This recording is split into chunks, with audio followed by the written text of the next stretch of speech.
Good day, everyone. My name is Bill Harshman, and I'll be hosting your session today. This vlog is presented by Training Location, your DISC provider. Thank you for your interest and for visiting our website. Our topic today is understanding the C or conscientious style. This is one in a series, a continuing series, discussing the 4 DISC styles, which, as you may know, include dominant, influence, steady, or conscientious. Before we begin, I want to review the cornerstone principles of DISC. All DISC styles are equally valuable. No single style is better than another, and everyone is a blend of all 4 styles. It's also important that you realize that your style is influenced by other factors such as your life experiences. Understanding yourself better is the first step to becoming more effective when interacting with others. And understanding others' DISC styles can help you understand their priorities and how they may differ from yours. Now, those of you who have joined me before know that I've referred to our pace and priority model, or grid, as the essential tool to diagnose DISC styles. The vertical axis represents pace, and we see the descriptors at the top and at the bottom of the pace spectrum. I'll just give you a second to take a quick look at those descriptors. Typically, I'll use fast or deliberate to differentiate. The horizontal axis represents priority. We see the descriptors at the left and at the right of the priority spectrum. And again, typically I'll just say task or people.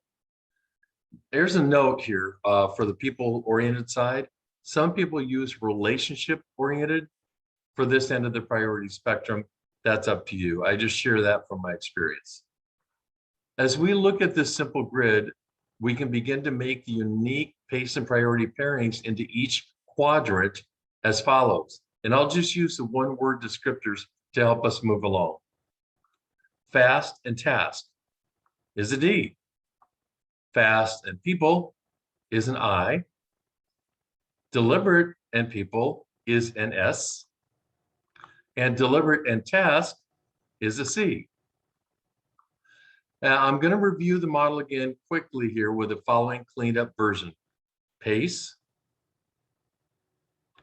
priority, and here's the rest of the picture. Clearly, we can see how each of the 4 DISC styles fit into their own unique quadrant respectively based upon pace and priority. Next, let's look at an advantage of our grid by similarity and dissimilarity between styles. As you've now realized, each DISC style shares pace or priority with 2 other styles. Let's focus on the similarities between types.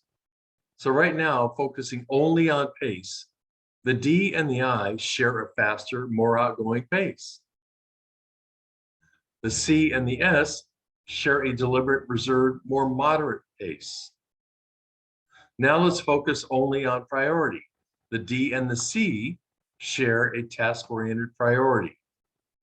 And the I and the S share a people-oriented or relationship-oriented priority. Let's focus on our C style for a moment with what we've just covered. We can understand someone at a general level based upon our knowledge of their pace and priority. Just to clarify, we see that the C has a more deliberate, reserved, or moderate pace, similar to the S. The C also has a task-oriented priority, similar to the D. This is to say that C shares something with the D and the S respectively. However, the C does not share pace or priority with the I. The same sharing aspect is true for all 4 styles.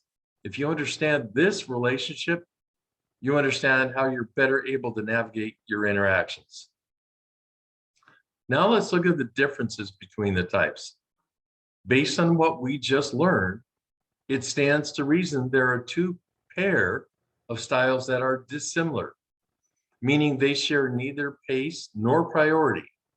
Some refer to these as opposite style. Let's consider the one-word descriptors again, just for this illustration.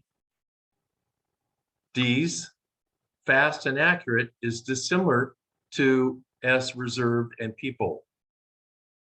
The C's, deliberate and task, is dissimilar to the I's, outgoing and people. Now, I point this out only to help you understand that once you know the pace and priority descriptors of any style, it will help you. It also means that these differences or opposite styles may take a little more, I'll say, stretching and preparation to deal with one's opposite style. However, I always encourage you to be intentional and prepared when dealing with any and all styles. So good job. Let's look at some more descriptors to help you identify the C style. By the way, as we move along, let me caveat that the disc style being discussed today, for example, the C, will be referred to as the preferred style. Your preferred style will be the highest or most intense of your style or styles, whatever that may be. Further, the preferred style in our work today, I'm going to refer to as a strong or higher style. For example, a strong C or a high C. I might use those terms interchangeably. Your actual disc assessment determines your intensity and the unique descriptors which correspond to your preferred style. Now, as noted, the C is generally more reserved, paced, and coupled with a task priority. The C also prefers, and I'm not listing it here, but it prefer ensuring accuracy, maintaining stability, and challenging assumptions that just may not seem right to them. Other descriptors for a strong or high C might include analytical, reserved, precise, private, systematic, skeptical, accurate, clearly, and detailed. Now, the following information is also directly from Wiley Publishing Research, and this can be considered kind of extra credit above and beyond what's already been shared. But as we dive further into understanding a particular style, we can increase that understanding by looking beyond simply observable, and I mean noticeable or visible or discernible behaviors. This means each style has core needs, and you could consider these core needs as driving assumptions. Again, this is underneath where it falls in the quadrant between pace and priority. The core needs of a C include the need to analyze, and this is driven by their need for safety and security. They also have a need to be beyond reproach, that is, avoiding disapproval or disappointment. There's also a need to control influential factors, as you can imagine, toward a successful, accurate, correct outcome. And the need to always maintain credibility through self-control. Enough about that. So let's look at how this plays out in our daily lives and maybe our workplace. Your strengths as a coworker may include deals well with complex issues, or bringing technical expertise, or providing task completion combined with high accuracy, or being careful and methodical, and making decisions that are fact-based. Now, again, speaking about a higher or stronger C, your limitations may include being overly critical or perceived as overly critical, having a tendency to overanalyze, isolating one's self, and investing too much energy into avoiding mistakes. Now, there's ways to improve the effectiveness. So when it comes to analyzing and accuracy, monitor becoming that perfectionist or indecisive person. We call it analysis paralysis. You might want to scope the project and the detail required for the projects to help meet those deadlines. And when it comes to others who see or perceive that you perceive as having lower skills or less attention to quality, shift from the judgmental to the open-mindedness. As we begin to wrap up, here's a reminder from earlier in the session. It's always about pace and priority. I like to circle back to this key central concept as the starting point to understanding one's DISC style. Is their pace faster or more moderate and deliberate? Is their priority task-oriented or people-oriented?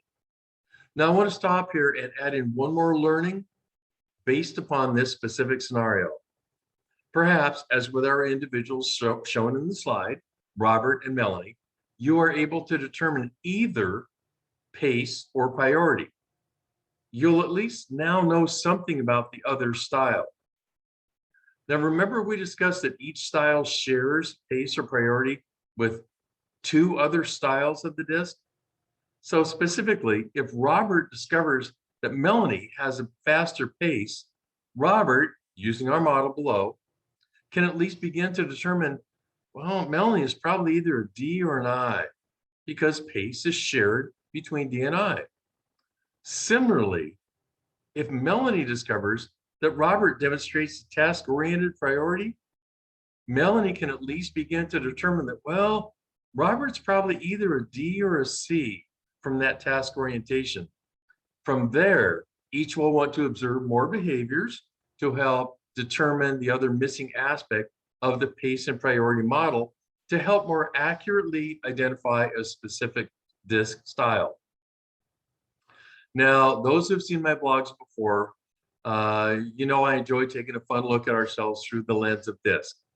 So here we go. When it comes to food, the C's read all the labels. They know the nutrition count in all the foods. And a C never goes shopping without a calculator and coupons.